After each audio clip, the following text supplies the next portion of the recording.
Demetrious. I mean, you've had a little time to adjust. What's it feel like? A new brand around you, a new home. What's the feeling like for you right now? It feels good. It feels good. You know, I've been to one event out there in Singapore. Watched my buddy Bibiano compete, and I kind of been not a part of the event, but I know what's been going on over there. Obviously, you know, it's no secret. My coach Matt Hume, he's been a part of the One Championship since the very beginning.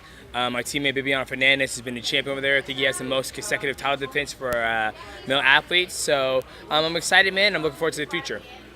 We do find it funny, I think. I don't think you always enjoyed doing media so much, and now you're doing more media than ever. They're running you around the globe, putting you everywhere. So what does it feel? I mean, is it different now that you're with a new face, or what is it? Yeah, it's just different. You know what I mean? Like I felt in the past when I was doing the media for a different market. You know, you're trying to sell something. You're trying to sell pay-per-view, right? Right now, you know, the biggest thing, you know, Chatri always tells all his athletes is that, you know, just be authentic, right? And that's what I'm being. I'm always happy. I love to compete. I love to go out there and give them my best and display my skills in mixed martial arts to the world. And, you know, I'm happy that I'm able just to focus on that. You know what I mean? So now I don't mind talking to the media.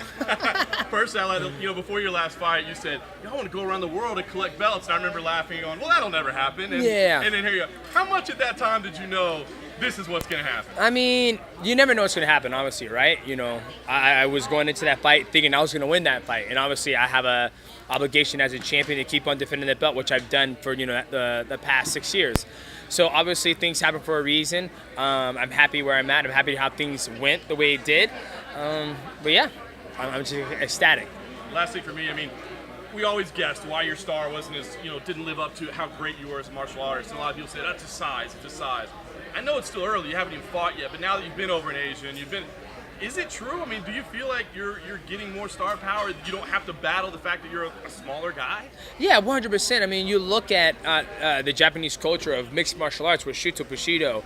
A lot of the stars over there, like Kei Yamamoto, you know, RIP, those guys were famous over in Japan, and they're the smaller guys. You know, you got the big guys who are superstars like Bob Sapp, who's just a beast over there, and they just look at him like, oh my God, he's huge. But they love the small weight class, and I can feel it. Even the last time I went over there, like, you know, they're like, oh, Demetrious Johnson, and every single person has something. They call me the Speed Demon, they call me Mighty Mouse, they call me the Hero. So do you buy into that? Is it that simple? I mean, we always guess. Do you believe why you weren't a bigger star here is because of your size? Well, at the end of the day, you know, when you go to the gym and, you know, you got a guy who's about, you know, 215, he goes, oh yeah, you know, bigger than Billy. He's for 12 years old. He's about 145.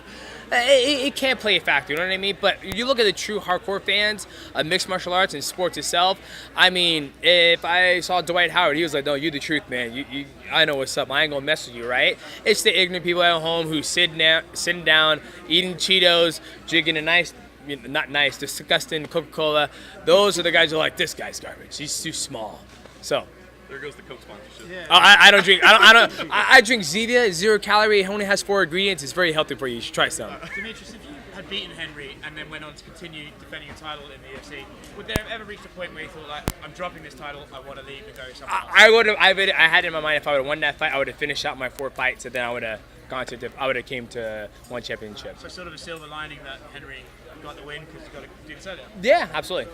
And what do you think of the flyweight situation over there? I'm sure you've been asked about it 100 times, but you know, Cejudo, you know, he beat TJ and now he's moving up to fight TJ at 135. What's your opinion on how it's gone since that? I think it's gone the same way it was when I was still champion. You know, I mean, there's always talks about them giving me the flyweight division when I was the champion. So, to me, did they ever say that to you? Yeah, yeah. It just seems another story. So, same thing's going on. Was that part of why you were thinking of leaving after? You know, it wasn't. I mean, like I said, guys, it was more on the lines that I have 5 more years left. I give myself 5 more years, you know. God bless Vito Bro, 441, still kicking butt. You know, I don't think I can do it. You know, my training's very intense. But I give myself 5 more years. And you look at all the great athletes in mixed martial arts, Krokop, Vanderlei Silva, you know, Vitor Borfer. I believe he's fought in Japan before even coming to North America. Now he's going back to Japan, back to Asia. Gego Musasi. I mean, the list just goes on. Those guys competing over in the East, and they compete over in the over in the West. And for me, I never got the opportunity to do so. This is a perfect opportunity for me for my last 5 years to go out and try to do something totally different weight class, just doing something totally that I didn't even see myself doing So here we are. Do you see the flyweight division making an exodus over to? No, I don't. I think one championship, they're very particular who they like to pick, and they're not just gonna, swallow this whole division. That's not what they're looking to do. They're obviously, you can see they're very cherry picking the athletes they want to have on their roster and what fits their brand the best. So, DJ, what can you tell us about the plans for esports? So, One Esports, they're having their very first live event, June. They already have the games picked out, but I can't tell you guys what those games are. I don't know what the spot is, the location where they're gonna be having it.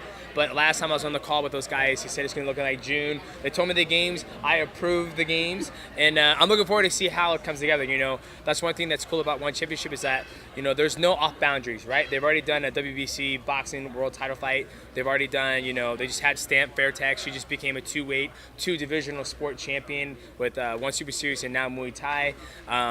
So now they're doing the One Esports. They got the games locked down. Now they're just trying to get the venue set up and all that stuff. So nothing's off limits with these guys. What does it mean to be part of this organization when you have Viviano Fernandez and Gary Mangat, who just joined as well, who I know you train with? Yeah, it's awesome.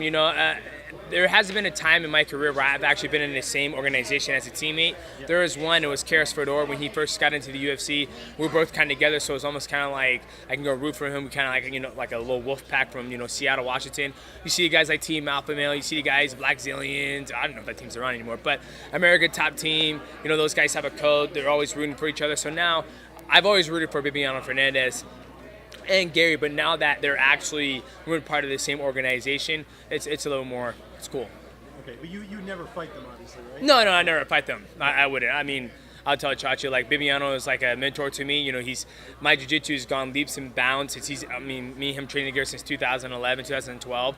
I mean, obviously, if they came to the table with a ridiculous offer, I see Viviano, I'm like, it's okay, buddy. We'll think about our family. We'll be good, my friend. And no hard feelings, But I don't see our paths ever crossing. Do you want to see any more of the UFC flyweights come over to one, or are you just happy with who's there? I'm just happy with wherever Chartry and the matchmakers or whoever scouts the talent, because that's a problem, right? Everybody's trying to think that North America, there's so many different organizations out there, and Rich Franklin's doing an amazing job with the One Warrior Series, going out there fighting talent.